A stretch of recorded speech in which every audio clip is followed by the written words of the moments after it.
दिन बच्चे को कैसे एंगेज करें। अक्सर जिनके बच्चे वर्चुअल ऑटिज्म या ऑटिज्म के शिकार होते हैं, वो पेरेंट्स ये सवाल पूछते रहते हैं कि यार ये करता है, वो करता है, अब सारा दिन कैसे एंगेज करें। क्योंकि कुछ टाइम की एक्टिविटीज हो गई, कुछ टाइम घर के काम भी करने हैं, सब कुछ करना है, उसके बाद ये अपना वर्ल्ड बनाने की कोशिश करता है, अपने वर्ल्ड में बिजी होने की कोशिश करता है।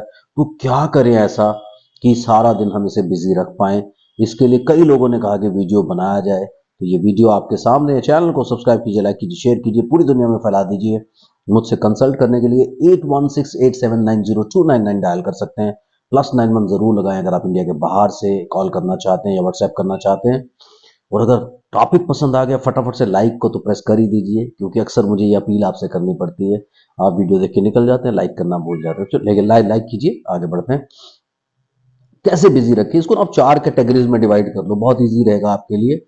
और ये कैटेगरीज आपको हेल्प करेंगी डिसाइड करने के लिए, डिफाइन करने के लिए कि आप कैसे कैसे अपने बच्चों को बिजी कर सकते हैं। सबसे पहली कैटेगरी आती है फॉर्मल एक्टिविटीज, क्योंकि ये सबसे ज्यादा जरूरी होती हैं। जैसे कि मैंने आपको बताया कि अगर आप ऐसे ही हिट एंड ट्रायल किए जा रहे हैं और आप कहते हैं कि मेरा बच्चा 5 साल का हो गया, 6 साल का हो गया, 7 साल का हो गया, 8 साल का हो गया, और अब तक वो पूरी तरह ठीक है, क्योंकि एक लेवल के बाद आपको ब्लॉक आ जाएगा। और अगर आप अभी सोच रहे हैं अपने बच्चे की थेरेपी स्टार्ट करने के लिए, तो एक मेंटोर लेकर के, पेरेंट्स ट्रेनिंग प्लान्स लेकर के आप ऐसे मैनेज करें कि फॉर्मल एक्टिविटीज आपको पूरे दिन में 1.5-2 घंटा करवानी है। जो आपका मेंटोर आपको फॉर्मल एक्टिविटीज देने की कोशिश करता है, फॉर्मली जो आपको बताई जाती है, क्योंकि वो फाउंडेशन का काम करेंगे। उसके बगैर आप सब चीजें ठीक नहीं कर सकते। जैसे आप कहते हैं ना कि कोई ट्यूमर हो गया तो सर्जरी करके ट्यूमर को तो निकालना पड़ेगा ना, उसके बाद बाकी की डाइट, एक्सरसाइज, घूमना फिरना, ये सारी की सारी चीजें काम करती हैं। लेकिन वो भी तब काम करती है जब आपकी बेसिक प्रॉब्लम दूर की जाए। सो बेसिक प्रॉब्लम जो इसमें होती है वो attention, focus, eye contact and involvement की होती है। तो आपकी जो एक्टिविटीज होंगी वो आपको इसमें हेल्प करेंगी।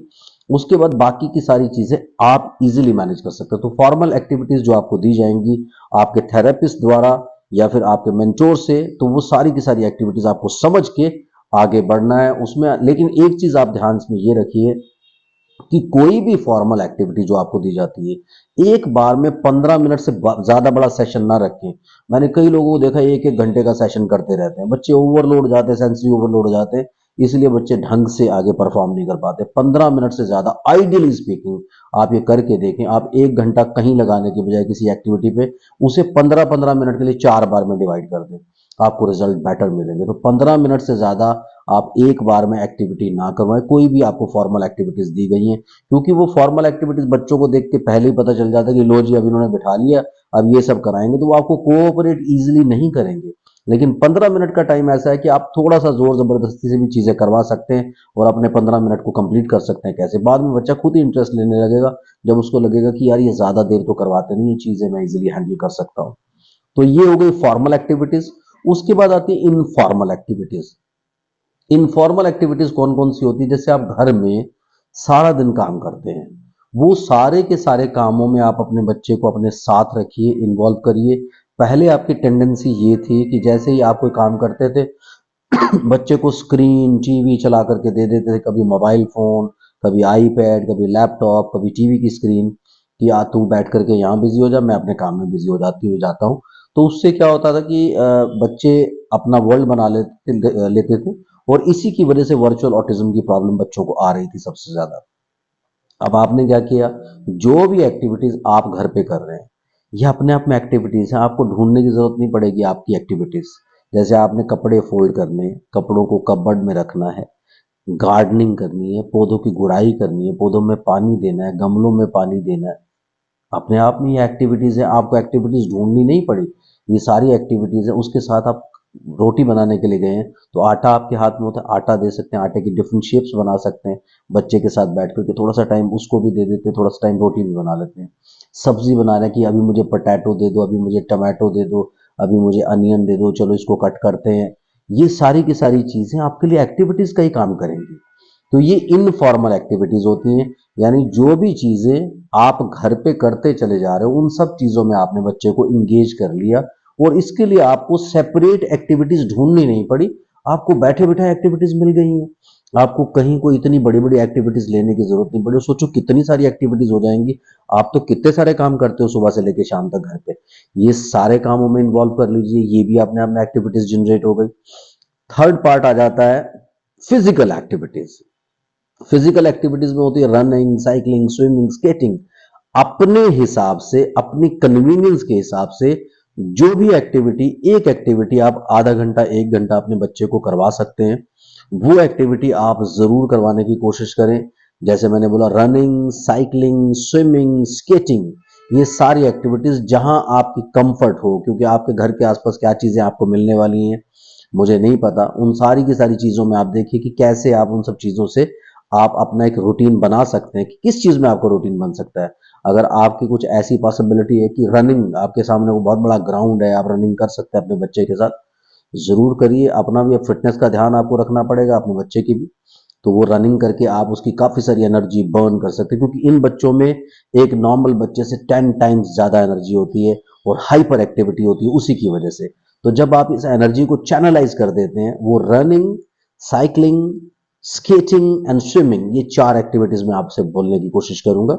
इनमें से कोई भी एक एक्टिविटी आप पकड़ लें जो भी आपकी कंफर्ट के हिसाब से हो सकती है, उस एक्टिविटी को आप करना शुरू करेंगे तो आपको पता है कि जरूर उसमें काफी सारी एनर्जी बच्चे की बर्न होगी। स्पेशली जब आप स्केटिंग ज्वाइन करती हैं, स्विमिंग ज्वाइन करते हैं, साइकिलिंग ज्वाइन करते हैं, ये कोऑर्डिनेशन एक्टिविटीज होती हैं। इसमें आपको क्या, लेग आई कोऑर्डिनेशन बनाना पड़ता है, कई सारी मसल्स की कोऑर्डिनेशन की जरूरत पड़ती है, बहुत सारे ध्यान की जरूरत पड़ती है। तो ये कोऑर्डिनेशन एक्टिविटीज का भी काम करती हैं और ये फिजिकल एक्टिविटीज होती हैं जो आपके बच्चे के लिए बहुत सारी हेल्प कर सकती है। तो इनमें से कोई एक एक्टिविटी आप पकड़ लो। अब तक मैं आपको ब्रीफ कर देता हूं। मैंने बोला एक फॉर्मल एक्टिविटीज जो आपका मेंटोर या आपका थेरेपिस्ट आपको बताता है, उसको फॉलो करो। 2 घंटे से ज्यादा मत करो, 15 मिनट से ज्यादा एक बार में मत करो। दूसरे इनफॉर्मल एक्टिविटीज, जो भी आप घर पे काम करते हो, आप सब्जी बनाते हो, रोटी बनाते हो, खाना बनाते हो, दस्तखान सजाते हो, या फिर आप कपड़े धोते हो, कपड़े फोल्ड करते हो, कपड़े कपबोर्ड में रखते हो, गार्डनिंग करते हो, सारी की सारी एक्टिविटीज है, इनमें से कुछ ले लो। तीसरी physical activity, running, cycling, swimming and skating, इनमें से कुछ भी ले लो, ये आप कर सकते हो। चौथा नंबर आ जाता है, फोर्थ नंबर पे आप आती है एंटरटेनमेंट एक्टिविटीज। एंटरटेनमेंट एक्टिविटीज में हो गया कि कभी आप घर से बाहर घूमने के लिए किसी मॉल में जाएं, किसी मंदिर में जाएं, किसी मस्जिद में जाएं, किसी गुरुद्वारे में जाएं, किसी चर्च में जाएं, या फिर घूमने फिरने के लिए किसी शॉपिंग कॉम्प्लेक्स में निकल जाएं, किसी अम्यूजमेंट पार्क में चले जाएं। ये सारी की सारी चीजें एंटरटेनमेंट एक्टिविटी में आती हैं। इसको आप वीक में कम से कम 2 बार 3 बार करने की कोशिश करें। और कहीं भी नहीं जा सकते तो सिर्फ राउंड काटने के लिए बाहर मार्केट में निकल आए, एक बार पैदल चल के राउंड काटने के लिए जरूर आए, ताकि उससे धीरे धीरे जो आप एक्टिविटीज कर रहे हैं उसके साथ साथ उसकी सोशल एंजाइटी का प्रॉब्लम भी निकल जाए।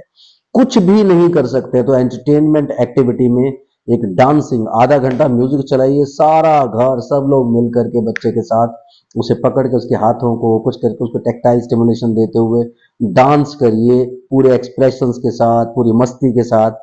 तो वो डांस तो आप इजीली कर ही सकते हो, तो म्यूजिक चलाइए, डांस कीजिए उसके साथ मिल करके, ये एंटरटेनमेंट एक्टिविटी में आ जाएगा। अगर आप रोज बाहर नहीं जा सकते, कोशिश करिए अगर आपके आसपास कुछ भी है, रूटीन बना लीजिए कि एक दिन मंदिर में जाएंगे या मस्जिद में जाएंगे या गुरुद्वारे में जाएंगे या चर्च में जाएंगे, एक दिन हम किसी मॉल में जाएंगे, किसी शॉपिंग कॉम्प्लेक्स में जाएंगे, फिर एक दिन हम लोग जो है किसी अम्यूजमेंट पार्क में जाने की कोशिश करेंगे। ऐसा करके आप देखिए आपके आसपास क्या क्या चीजें मिल सकती हैं। उस तरीके से आप कई सारी चीजों को डिजाइन कर सकते हैं, डिवाइस कर सकते हैं। मेरे ख्याल से अगर आप इस सारे कैप्सूल को फॉलो कर लोगे तो आप क्रैक कर लोगे अपने बच्चे के वर्चुअल ऑटिज्म को ठीक करने का कोड। तो ये कोड है, इसको क्रैक कीजिए और अपने बच्चे को ठीक कर लीजिए। Thank you very much, keep commenting, bye bye, take care.